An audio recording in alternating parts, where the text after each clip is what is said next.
આ સંસારમાં આજે બહુ આવું છે. નાના બાળકોને પણ કહેવાતું નથી. આજે બધાને ડર લાગે છે, એને બહુ લડશો નહીં, એને કઈ કહેશો નહીં. કેમ? આજે આપણે એને નહીં કહીએ તો કોણ કહેશે? એ મોટું થશે ને તો આપણને કહેશે કે તમે મને આટલો સારો ન બનાવ્યો. આજે એવા ઘણા ઘરો છે કે જે ઘરમાં પોતાના બાળકોને કોઈ વસ્તુની જરૂર હોય ને, એ જરૂર એને હજી અઠવાડિયા પછી કે 10 દિવસ પછી કે મહિના પછીની છે, એના પહેલા એ ઘરમાં વસ્તુ લાવીને મૂકી દે. એને એનો અભાવનો અહેસાસ જ ન થવા દે તો એ બાળક જિંદગીમાં કદી આગળ ન વધી શકે. એને પોતાના માઇન્ડને ચલાવવાની જરૂર જ ન પડે. એને ખબર જ ન પડે કે હવે એને મારે આ વસ્તુ જોઈશે તો હું શું કરીશ, કારણ કે પહેલેથી લાવીને મૂકી દીધી હોય. એટલે બહુ માલદાર અને પૈસાદાર લોકોને આ સમજવાની બહુ જરૂર છે. તમારી પાસે કરોડો રૂપિયા ભલે હોય, પણ બાળકને કોઈ પણ વસ્તુનો અભાવ એને એક વખત સમજણ પડવા દો કે આ વસ્તુ જરૂરી છે, જોઈશે જ. એને 4 વખત માંગવા દો. પપ્પા મારે આ લાવવું જ પડશે. મમ્મી તું પપ્પાને કહેજે ને કે મને આ વસ્તુ તો જોઈશે જ, મારે નહીં ચાલે. એમ એને અભાવને ખબર પડવા દો કે આ વસ્તુ વગર નથી ચાલે એવું. તમે ન લાવી દો ને તો 3 વખત 4 વખત કીધા પછી ન લાવી દો ને તો એને એમ થાય કે ચાલ ને હવે આની પાસે છે ને તો એને કઈશ મને ઉપયોગમાં લેવા દેશે. એમ એને શીખવા દો. અથવા તો એને વસ્તુ લાવીને આપો તો એમ કહો કે તાર બાજુમાં કોઈ પાસે ન હોય ને તો એની જોડે શેર કરજે, એને લાભી ના પડે. આ 2-4 થી વપરાય એવું છે. આમ શીખવાડો. જો આ નહીં શીખવાડીએ ને તો કાલે આપણી પાસે પણ રહેશે નહીં, અથવા એની શક્તિઓનો વિકાસ નહીં કરી શકે. આજે ઘણા એવા છોકરાઓ પડ્યા છે, ઘણા ઘરની અંદર એવી સત્ય પ્રસંગો એવા ઘણા પડ્યા છે કે પછી બાળક એક ઘરના રમકડા જેવું થઈ જાય.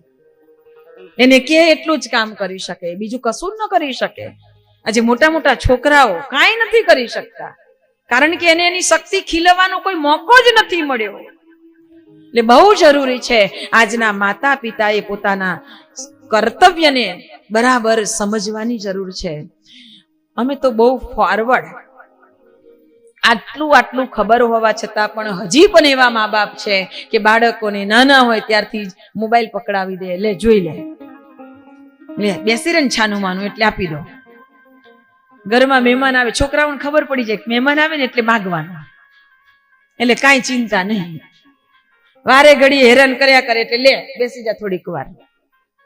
અને આ જ થઈ રહ્યું છે. છોકરાઓને ખબર પડી ગઈ છે કે હવે આપણે કઈ વસ્તુ જોઈતી હોય તો શું કરવાનું, એમને પણ ખબર પડી ગઈ છે. એટલે હવે બધાએ પોતાની શક્તિઓને બહુ વિવેકપૂર્વક વાપરવાની જરૂર છે. આ દેવરાજના પ્રસંગમાં પણ ઋષિ એ રીતે જ સમજાવે છે કે જ્યારે માતા પિતા પોતાનું કર્તવ્ય ચૂકી જાય છે અને ત્યારે હજી નાનો છે, એને ના ખબર પડે. અરે શું ના ખબર પડે? એને બતાવો તો ખબર પડે કે બેટા પગ ઉપર ગંદા છે તો ઉપર લઈને ના બેસે. એને કહેવું તો પડે ને, એને સમજાવવું તો પડે ને. તો ઘણા એમ કે ના ના એને એની જાતે સમજાવશે ત્યારે એ નહીં કરે. શું નહીં કરે? એની જાતે સમજાય ત્યારે નહીં કરે એ વસ્તુ ભૂલી જાઓ. પણ અત્યારે આપણી ફરજ છે.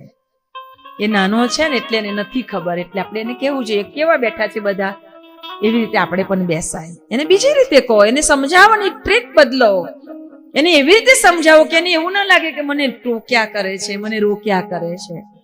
એના માટે પણ હવે તો માતાઓએ, ભાઈઓએ, પપ્પાઓએ ક્લાસ કરવા પડે એવી પરિસ્થિતિ છે, કારણ કે કોઈને ટાઈમ જ નથી. એટલે તમારા માટે આ વોટ્સઅપ ને યુટ્યુબમાં એટલું બધું આવે ને કે વાત નહીં પૂછો. બધા બહુ આમ મોટિવેશનલ પ્રોગ્રામો તો તમારા ઢગલા બંધ, બધા એવા સમજાવવા નીકળ્યા છે ને કે તમે આમ ન કરો, છોકરાઓને કેવી રીતે રાખવાના, આવી રીતે રાખો, તેવી રીતે રાખો. પણ તમે ઘરની પરિસ્થિતિ તો જુઓ. બધી જગ્યાએ એક નિયમ લાગુ પડતો નથી.